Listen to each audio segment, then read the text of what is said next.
Bem-vindos ao Insight dos Sócios, um podcast da Movidaria sobre estratégias de aprendizagem que impulsionam líderes e negócios. Olá, bem-vindos ao nosso primeiro episódio do podcast Insights dos Sócios da Movidaria. O team building é algo que toda empresa já fez em algum momento, mas será que essas atividades são apenas um jeito de queimar o orçamento ou têm um impacto real no desempenho das equipes? Esse episódio vai te ajudar a entender o que está por trás das iniciativas de integração. Vamos falar sobre o verdadeiro propósito dessas atividades e se as empresas estão fazendo investimentos inteligentes ou só gastando à toa. E como alinhar essas ações com os objetivos estratégicos e culturais. E para nos ajudar a entender melhor esse assunto, temos aqui a Bárbara, o Cauê, o Léo e o Alcir, sócios da Movidaria, um time de peso aí, né? Que vão compartilhar suas experiências e insights sobre como o team building pode ou não transformar equipes. Prepare-se para um papo que pode mudar a forma como você enxerga o team building. Bárbara, qual que é o verdadeiro objetivo das atividades de team building nas empresas? É muito bacana a gente estar aqui falando sobre esse tema, que é uma grande demanda das empresas, especialmente nessa época do ano. E para poder ajudar a mergulhar nas nossas discussões aqui, eu acho importante a gente entender o que é realmente um team building. O team building é uma experiência de aprendizagem para equipes que segue o ciclo de aprendizagem vivencial. Ele tem como base a teoria da aprendizagem experiencial lá do David Kolb, psicólogo norte-americano, que sugere que o aprendizado é um processo cíclico e que, para extrair o melhor desse processo, as pessoas precisam, ou deveriam, passar por 4 etapas: vivenciar, refletir, conceituar e aplicar. Uma experiência de team building, ela inicia com um acolhimento, com movimentos para promover a conexão entre os participantes e segue com atividades práticas, lúdicas, que permitem que as pessoas possam se desapegar dos papéis e realmente viver aquela experiência. Depois da prática, então, acontece um processamento sobre como tudo isso se conecta com a realidade, com o dia a dia, com o funcionamento da equipe. E esse ciclo ele é finalizado com chamados, com combinados, para que todo o potencial e desejo desse time seja realmente colocado em ação. Tudo isso, claro, precisa acontecer num clima leve, descontraído, para que todos possam se expressar e viver mesmo a experiência num ambiente seguro, acolhedor e protagonista. Então, o team building é um formato de experiência que nos permite passar por essas 4 etapas. Mas ele serve para qualquer tema, skill ou competência? Não. Na minha opinião, ele é mais assertivamente aplicado quando os nossos objetivos são orientados para criação de uma identidade do time, para diálogos sobre comportamentos presentes ou desejados focado nas relações das pessoas da equipe, e em combinados sobre os processos e planos de ação que o time precisa para poder entregar os resultados. Esses são os principais objetivos de um team building e isso independe do tamanho da empresa ou da equipe. Pode ser pequena, média, grande ou gigante. Cauê, você acredita que a maioria das empresas está investindo de maneira eficiente em team building ou elas estão apenas gastando sem ver o retorno real? Oi, Mica. Oi, pessoal que está ouvindo a gente e assistindo. Essa pergunta, Mica, eu acho que ela tem algumas camadas, né? E ela é muito boa por isso. O termo eficiente, acho que já provoca a gente a saber de que forma as empresas estão entendendo como ações de aprendizagem trazem resultado para equipes, né? Então, quando eu escuto você perguntar se é eficiente, sempre uma ação de aprendizagem tem alguma eficiência, ela traz algum retorno, né, para a empresa, seja as pessoas estarem juntas, seja as pessoas trocarem. Mas, quando eu olho do ponto de vista de retorno sobre o investimento, né, então, quando normalmente a gente recebe os pedidos de team building, eu percebo muito um olhar pontual. Então, eu vejo muito mais um desejo de, nesse momento, estamos com algo para mudar, há alguma mudança cultural em curso, algo para a gente trabalhar com esse time, vamos fazer um team building.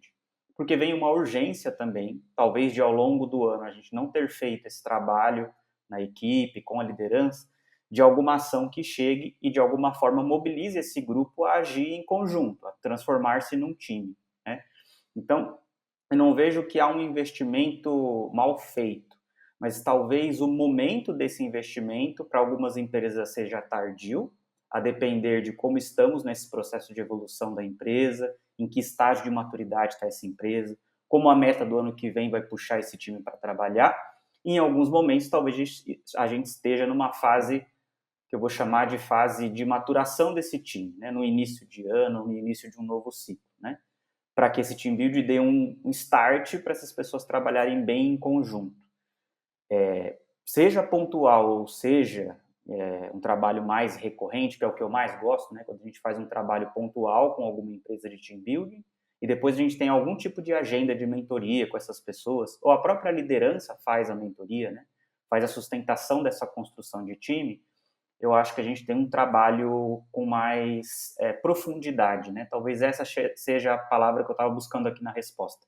Eu acho que a gente entrega eficiência quando a gente consegue trabalhar profundidade com os times. E para isso eu preciso de tempo, né? Eu preciso de mais de um evento e também de algo que vá para além do que a consultoria entrega como solução de aprendizagem. Léo, na sua opinião, o team building deve ser algo pontual, feito uma vez por ano, ou ele deve ser uma estratégia contínua para as empresas? Ô, Mica, indo na esteira aí do que o Cauê respondeu, né, dessas várias dimensões que a gente tem que analisar, essas várias camadas que a gente analisa frente a uma solução de aprendizagem, né, para uma demanda que a gente recebe, a resposta mais óbvia é depende, né? Então, eu posso ter situações, sim, que pontualmente ele pode cumprir o objetivo e outras que eu tenho que incluir numa estratégia maior, né? Uma estratégia mais ampla. Mas sempre tem que ter uma estratégia por trás disso, né? Por que daquela solução? Então, o fato de a gente estar tratando esse tema essa época do ano, né? Porque a gente percebe, assim como os nossos parceiros, concorrentes, né? Que existe um aumento dessa demanda no último trimestre, né? Muita empresa fechando o ano fiscal, tentando dar aquele gás. Então, a gente tem que ficar atento se essa demanda que chega para a gente mesmo, esse pedido é de um team build ou não. Esse é o primeiro ponto. A gente tem que ter esse desenho dessa estratégia para saber o que deve ser feito ali, né? E frente à demanda que o cliente traz. Então, a gente tem que ajudá-lo a entender esse pedido. Geralmente vem uma área de negócio, uma área pedindo, né, trazendo essa demanda para DHO, para TID, para prover uma solução de team build, mas nem sempre é isso que o cliente precisa ali. Então a gente precisa ter isso em mente. Então essa resposta do depende, eu posso ter sim situações onde um team building pontual ele cumpre o seu objetivo, como por exemplo, imagina que você está numa empresa que você está montando um squad que vai trabalhar em cima de um projeto temporal, trabalhar ali de 6 semanas, 8 semanas, né, gente que veio de outras áreas e não se conhece. O team building pontual ali pode ser muito salutar para essas pessoas criarem um vínculo ali, né, se conhecerem mais de uma maneira bem estruturada, de uma maneira saudável, para ver quem é quem ali, para poderem trabalhar junto nesse sprint, nesse squad de projeto. Já outros, né, eu posso ter uma equipe que está o ano inteiro trabalhando junto, chego nesse final de ano, precisa dar um boost ali, essas interações elas aumentam, né, o risco de atrito aumenta, então a gente precisa ali mostrar que está todo mundo no mesmo barco, e o team building pode funcionar também. O team building dentro de uma estratégia de aprendizagem, uma trilha de aprendizagem, pode servir também em alguns momentos para poder fazer essa equipe aumentar o seu grau de confiança nos outros. Então tudo depende, mas depende de uma estratégia, né? O pedido tem que ser orientado por essa estratégia, saber dos porquês um team building vai servir como solução para isso. Então, nesse cenário, eu posso ter tanto pontual como fazendo parte de uma estratégia maior, ter um team building efetivo. Muito bom, Léo. E puxando esse gancho, né, da importância da estratégia, né, e dos porquês, né, de trazer um team building, Alcir, quando a gente pensa em erros, né, quais são os erros mais comuns que as empresas cometem ao planejar atividades de team building? Muito bem. Olá, Mica e todos que nos escutam aí. Bom, pensando um pouco, né, no que o Léo respondeu, independentemente, né, se o team building será um evento pontual ou parte de uma estratégia de aprendizagem ao longo do tempo, para mim o primeiro grande erro é contratar um team building para resolver desafios que ele não resolve. Esse para mim é o grande primeiro erro aí, tá? Tem outros, né? Se de fato o team building é a solução adequada, a primeira coisa é definir objetivos claros. Por quê? Que tipo de impacto, né? Quem, de fato, vai participar, como vai participar, que tipo de intencionalidade, né, eu quero com essa ação, como é que eu equilibro a parte de diversão e a parte de transformação, para não ficar só festa, né? E talvez, por último, o grande erro aí é contratar team building que não combina com a cultura organizacional, não combina com o jeitão da empresa, né? Para mim, esses são os erros mais comuns aí. Obrigada, Alcir. E puxando esse gancho mesmo, né, quando as empresas acertam na estratégia, não cometem esses erros, né. Bárbara, você acha que o team building realmente ele pode criar equipes, né, de alto desempenho, ou essa transformação depende também de outros fatores? Muito interessante esse ponto, Mica. E eu preciso trazer aqui um nome especialista que nos ajuda muito a embasar as experiências, não só dos team buildings que a gente desenvolve, mas também de todo o desenvolvimento de equipes, que é o Patrick Lencioni. O Lencioni ele ficou famoso por consolidar num livro o chamado 5 Desafios das Equipes para atingir um alto desempenho. Aliás, é uma ótima indicação de leitura. E eu gosto de fazer essa menção porque conecta muito com a sua pergunta. Ele apresenta os desafios ou as disfunções em uma escala, um ranqueamento, partindo da base sendo a falta de confiança nas equipes. O Léo até tocou nesse ponto aí na última fala dele, falando que não é possível ter uma equipe de alto desempenho se não existe a confiança entre os membros dessa equipe. Quando esse desafio é superado, o próximo é o medo dos conflitos. Não é possível nós termos uma equipe de alto desempenho quando as pessoas não se sentem confortáveis para expor suas opiniões, fazer suas contribuições, demonstrar suas dúvidas. Quando as pessoas superam esse medo, nós vamos explorar a falta de comprometimento, porque não é possível que nós tenhamos uma equipe de alto desempenho sem ter pessoas comprometidas. Se temos esse comprometimento, então a gente vai abordar a fuga das responsabilidades, que por vários motivos, em diversas situações, as pessoas se isentam daquilo que precisa realmente ser feito. E por fim, a gente vai focar na falta de atenção aos resultados, porque, obviamente, apenas uma equipe que entrega bons resultados pode ser considerada uma equipe de alto desempenho ou de alta performance. Então, uma das coisas que a gente precisa entender quando vai pensar no desenvolvimento de um team building é em qual desses desafios aquela equipe se encontra e a gente precisa, de fato, atuar, exatamente olhando para essa ordem. Se falta confiança, o nosso foco vai ser em como construir relações e aproximar as pessoas. Se existe a confiança, mas as pessoas têm medo de conflitar positivamente, então nós vamos trabalhar ali nesses mecanismos de defesa, nessas barreiras, nesses bloqueios que podem estar impedindo as pessoas de evoluírem como time. E assim por diante. O team building ele é um excelente meio para a gente auxiliar no desenvolvimento das equipes de alto desempenho, mas ele é só um elemento. Muitas vezes um acelerador, mas sim, a gente precisa pensar num conjunto de ações, uma estratégia maior, mais abrangente, para que de fato a gente possa chegar nesse lugar de alto desempenho. Muito bom, Bárbara. A gente pensando aqui, né, sobre alternativas ao team building tradicional. Cauê, você pode, contar pra gente sobre alguma alternativa, né, a esse team building tradicional que, na sua experiência, tiveram algum impacto no engajamento de equipes? Ô, Mica, eu vou parecer aqueles participantes de podcast que ficam sabonetando, sabe? Não respondo a pergunta direto. De novo, como eu falei na primeira pergunta, eu dei um depende lá. Aqui também o termo é diferente, né, ou não tradicional, acho que ele precisa ser visto com muito cuidado, assim, porque na nossa cabeça, principalmente nós que trabalhamos com consultoria de aprendizagem, a gente tem bastante experiência nisso, em construção e entrega de team building, inclusive, a gente tende a querer fazer coisas que a gente acha muito legal, assim, né? Mas não necessariamente, até o Cir trouxe isso, o legal para a gente é legal para aquela cultura, ou faz sentido para aquela cultura.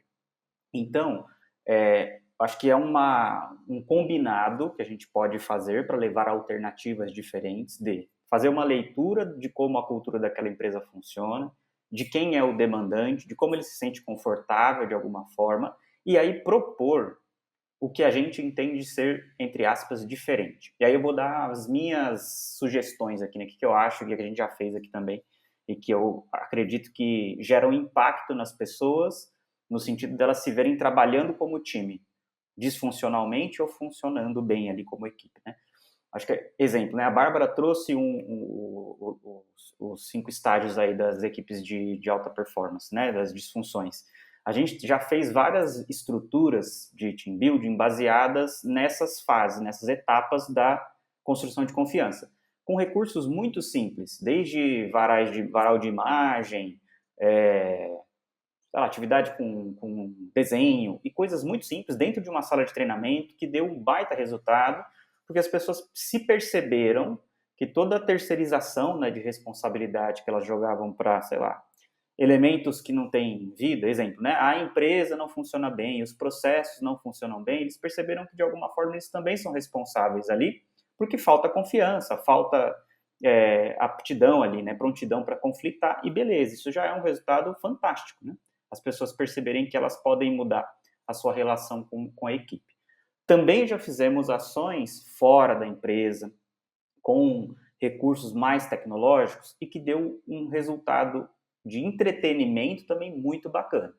O que eu prefiro, que eu gosto muito, acho que faz sentido quando a gente está trabalhando elementos como cultura, confiança, formação de time, que as pessoas vivenciem, de alguma forma, em essa relação de equipes fora da empresa. Que a gente possa, de alguma forma, levá-las para algum projeto social, para elas entenderem o impacto de um time dentro da sociedade, para que a gente, sei lá, leve esse grupo para funcionar dentro de um esporte, né? Para eles entenderem como, dentro de um time, nem sempre, se a gente tiver uma estrela ali, uma pessoa com muito destaque, a gente vai ter o melhor resultado, né? Exemplos, tá? Mas são elementos que acho que estão fora das empresas e no nosso dia a dia, cozinhar, projeto social, fazer um esporte, uma música, podem fazer a gente tirar esse drive que já está instalado em nós de proteção, né? Dentro de um treinamento, a gente dá as respostas certas, que a gente quer que sejam aceitas. Então, essas atividades mais vivenciais fora da empresa podem trazer esse olhar de diferente e fazer com que as pessoas se abram mais para o que precisa ser trabalhado nessa equipe, né, nesse grupo. Muito bom, Cauê. E a gente pensa também, né, que alinhado a tudo isso, a gente tem a cultura da organização e os objetivos estratégicos da organização que não podem ficar de lado, né? Léo, como que você acha que as empresas podem alinhar as atividades de team building com a questão da cultura e dos objetivos? Mica, com o que todos disseram, as empresas não podem alinhar com cultura e estratégia, elas devem. Né? Tudo que é feito em uma empresa deve estar alinhado à sua cultura e à sua estratégia. Né? Deve ter um porquê, deve ter um motivo. Então, obrigatoriamente, né, esse é o ideal dentro das organizações, você está investindo tempo, dinheiro, energia para executar alguma coisa que tem que ter esse alinhamento com a estratégia, com a cultura, deve estar a favor de algo. Então, se você faz uma atividade que não está alinhado com isso, logo ela não deveria acontecer. Então, simplesmente coloque em cima da mesa o que você tem de objetivo estratégico, se esse team building vai estar alinhado com isso ou não, com a cultura, né? Se eu vou fazer algo como o Alcir trouxe aí como um dos maiores erros, né? Algo que é estranho a essa cultura, e toca a vida, né? Faz aquilo que é necessário. Mas, para mim, tem que estar alinhado, né? Deve estar alinhado. Se aquela iniciativa, aquele projeto, o dinheiro que você vai colocar, tempo e energia, não estão alinhados à cultura e estratégia, não deve acontecer. Complementando um pouco do que o Léo acabou de dizer, Mica, acho que a primeira pergunta a ser feita por todos, né, tanto pelo RH quanto por nós aqui na Movidaria, é como saberemos que valeu a pena fazer isso, né? Como saberemos que valeu a pena investir tempo, dinheiro, energia nesse team building? Então, alinhar com os objetivos estratégicos, alinhar se isso combina de fato com essa cultura, como, né, que esse team building, o que será trabalhado nesse team building, sendo um evento pontual ou um processo ao longo do ano, ao longo do tempo, como é que isso impacta a liderança das pessoas, a gestão de rotina e os projetos estruturantes, né, os projetos que de fato alavancam a competitividade do negócio. Obrigada a todos pelas ricas contribuições e pelos insights valiosos que a gente vai levar para casa e vai refletir sobre, né? Esse foi o nosso primeiro episódio sobre Team Building. E eu espero que esse papo tenha estimulado a sua reflexão sobre como essa prática pode ser mais estratégica e menos queima de orçamento. Então, se você gostou, compartilhe com seus colegas e fique ligado, né, para o nosso próximo episódio, onde a gente vai falar de liderança ambidestra. Será que é mais um termo da moda ou é uma necessidade real para as empresas? Até lá! O Insight dos Sócios é um podcast da Movidaria disponível no Spotify, Apple Podcasts e em nosso canal no YouTube. Se você deseja fazer uma pergunta para os sócios, envie um e-mail para podcast@movidaria.com.br. Não deixe de nos seguir no Instagram e LinkedIn. Até a próxima!